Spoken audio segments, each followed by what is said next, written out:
Nice ship you've got, Shepard. What can I do for you? What's your story, Rex? There's no story. Go ask the Quarian if you want stories.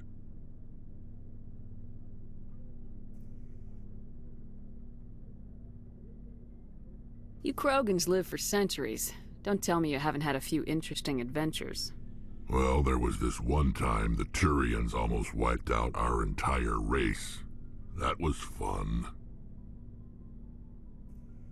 Yeah, they tried the same with us, but we fought them off. It's not the same. It seems pretty much the same to me. So your people were infected with a genetic mutation? An infection that makes only a few in 1,000 children survive birth? And I suppose it's destroying your entire species? You're still here. Can't be all that bad. I don't expect you to understand, but don't compare humanity's fate with the Krogan. I was just making conversation. I wasn't trying to upset you. Your ignorance doesn't upset me, Shepard. As for the Krogan, I gave up on them long ago. The genophage infected us, but it's not what's killing us. What can you tell me about the genophage? Ask the Solarians if you want details. They made it. All I know, it makes breeding nearly impossible. Thousands die in stillbirth, and most never get that far. Every Krogan is infected, every one, and no one's rushing to find a cure. Why don't the Krogan try to find a cure? When was the last time you saw a Krogan scientist? You ask a Krogan, would he rather find a cure for the genophage or fight for credits? He'll choose fighting every time. It's just who we are, Shepard. I can't change that. Nobody can. Are your people really dying? We're sure not getting any stronger. We're too spread out. None of us are interested in staying in our own system. Lots of species have left their homes and prospered. But they go to colonize new worlds. We're not settlers. We're warriors. We want to fight. So we leave. Hire ourselves out. And most of us never go back. So long, Rex. Shepard.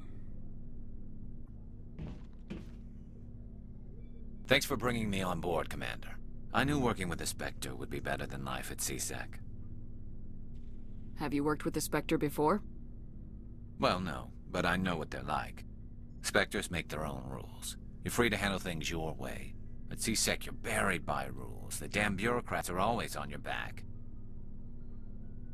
Being a Spectre does have its advantages. Exactly my point. If I'm trying to take down a suspect, it shouldn't matter how I do it, as long as I do it. But C-Sec wants it done their way. Protocol and procedure come first. That's why I left. So you just quit because you didn't like the way they do things? There's more to it than that. It didn't start out bad, but as I rose in ranks, I got saddled with more and more red tape. C-Sec's handling of Saren was typical. I just couldn't take it anymore. I hate leaving. You did the right thing. Life's too short to sit around waiting for things to happen. Yeah, you're probably right. Either way, I plan to make the most of this. And without C-Sec headquarters looking over my shoulder, well, maybe I can get the job done my way for a change. As long as you do your job well, you're free to go about your business as you see fit. Thank you, Commander.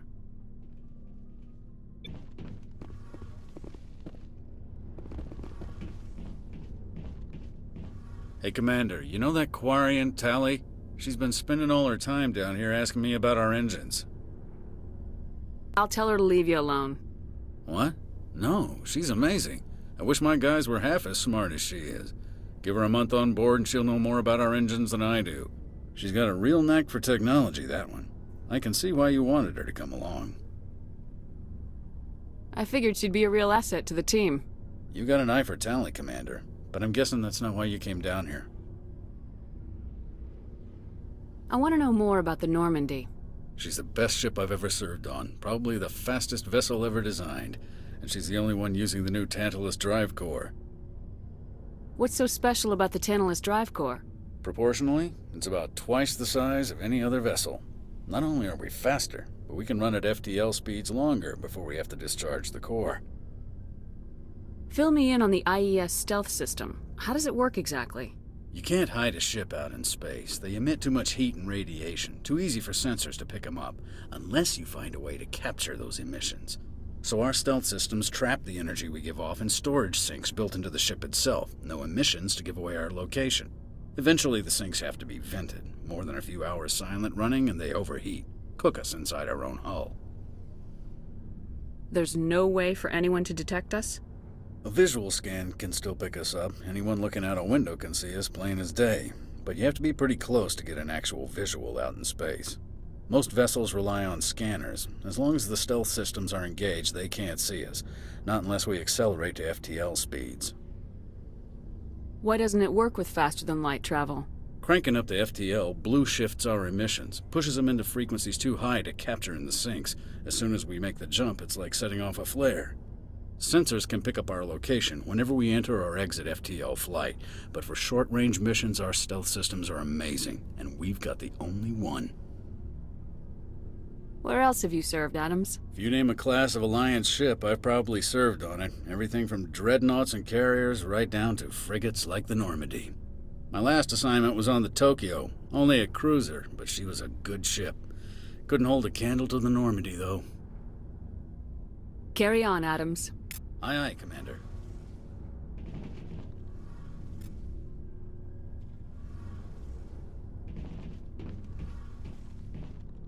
Your ship's amazing, Shepard. I've never seen a drive core like this before. I can't believe you were able to fit it into a ship this small. I'm starting to understand why you humans have been so successful. I had no idea Alliance vessels were so advanced. Normandy's a prototype, cutting-edge technology. A month ago, I was patching a makeshift fuel line into a converted tug ship in the flotilla.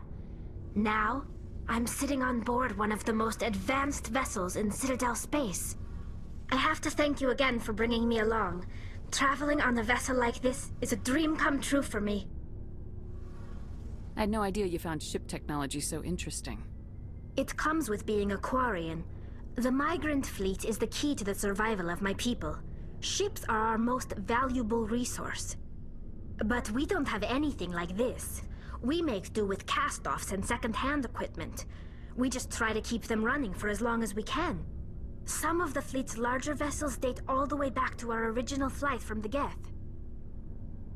I can't believe your fleet's still using ships that are 3 centuries old.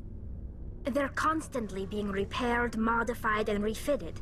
They aren't pretty, but they work. Mostly. We've tried to make ourselves as independent as possible on the flotilla, grow our own food, mine, and process our own fuel. But some things we just can't make on our own. A patch to maintain the hull integrity requires raw materials we just don't have. That's why our pilgrimages are so important. I want to know more about the pilgrimage. When my people reach maturity, we leave our birth ships and seek acceptance with a new crew. It's necessary to maintain genetic diversity among the fleet. But no ship wants to accept someone who will be a burden on them. So, to prove our worth, we embark on a pilgrimage. We set out alone, leaving the flotilla and our families behind us. We only return once we have found something of value we can bring back to the fleet. This is presented as a gift to the captain of the respective ship we wish to join. If the gift is accepted, we are welcomed into the crew. Captain choose to reject the gift? That doesn't happen often. Most captains are eager to increase the size of their crew. It increases their own standing in our society.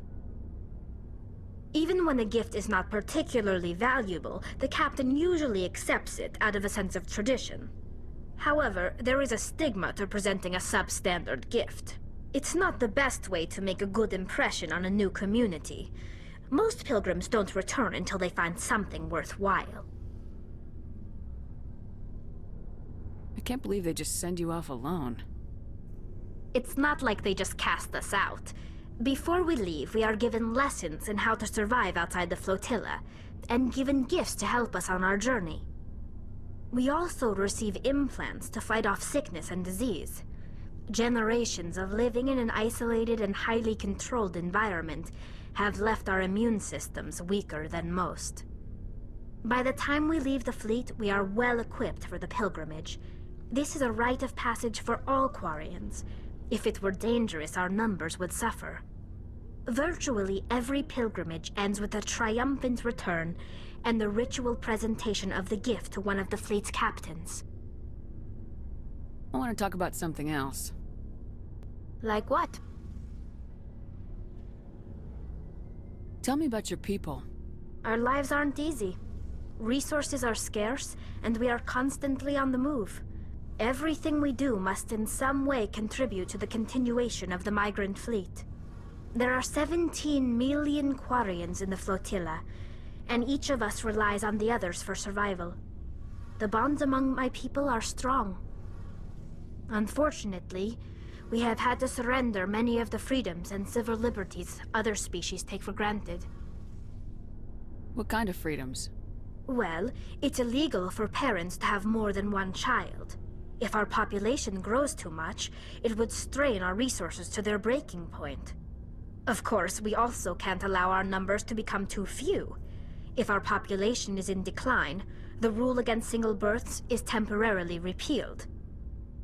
In extreme cases of population decline, incentives are even offered to encourage multiple births, though the Conclave hasn't had to take such measures in nearly a century. That's your government. The Conclave is our civilian branch of government. Each ship can elect a representative to serve on the Conclave and make decisions that affect the fleet as a whole. On matters that affect an individual ship, however, the captain has the final say. It's a tradition that dates back to the early days, when the fleet was governed by martial law. Fortunately, most captains nowadays are smart enough to have an elected council from their crew to give them advice and guidance. So the ultimate power rests with elected officials? In practice, the Conclave and the respective council for each ship tend to set the rules that govern our daily lives. But in theory, we are still under military jurisdiction. The 5 top-ranking military officials in the fleet serve on the Admiralty Board. These 5 have the power to overrule any decision by the Conclave in case of emergency.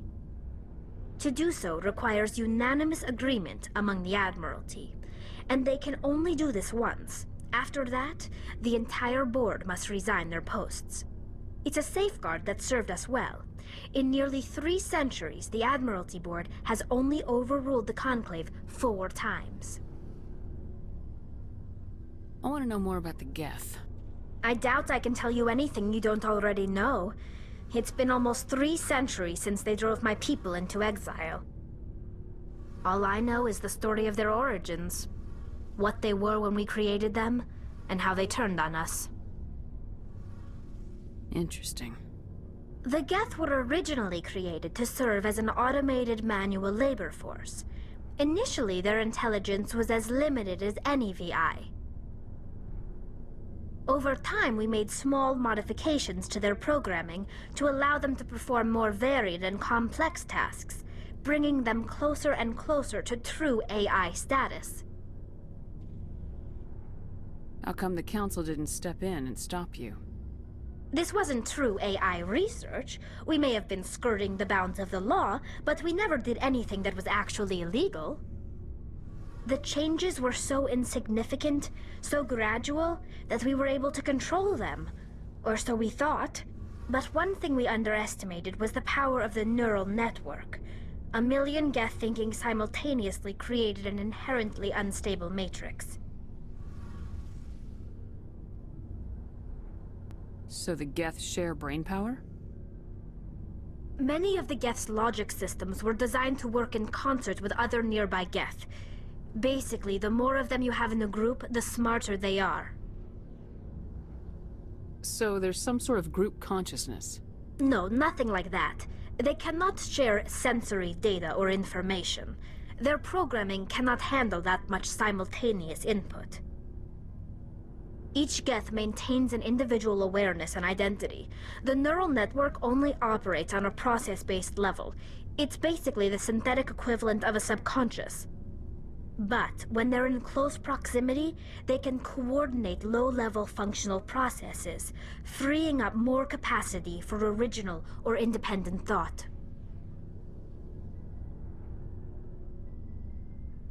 That doesn't make any sense. I'm probably oversimplifying.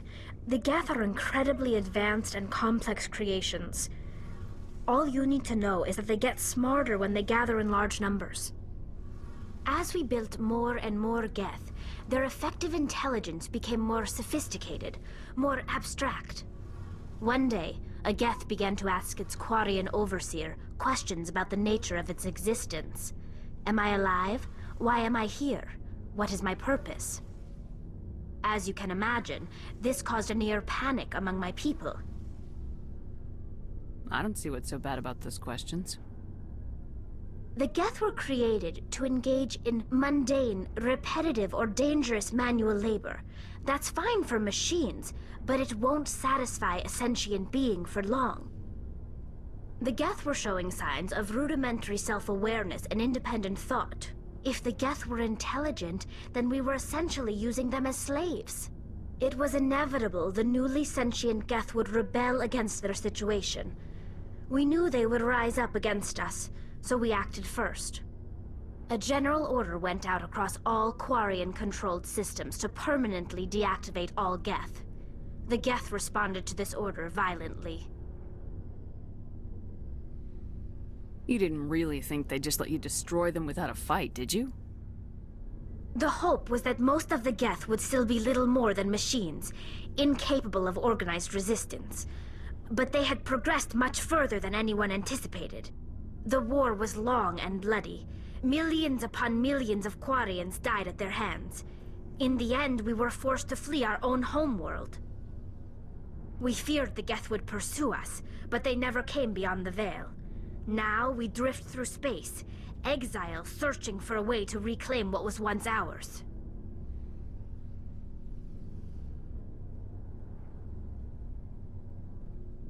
You got what you deserved. We made a mistake when we created the Geth in the first place, but we did not make a mistake when we went to war against them. If we had not acted, they would have wiped us out. They're a synthetic life form. They have no use for organics. None. Why do you think they cut themselves off from the rest of the galaxy? Why do you think they've killed every organic being who's ever tried to contact them? They didn't kill Saren. What does that tell you? The Geth are not innocent victims in all this. They're the enemy. They want to destroy us. Not just the Quarians. All organic life. That's why they've joined up with Saren. And that's why we have to stop him. I should go. See you later.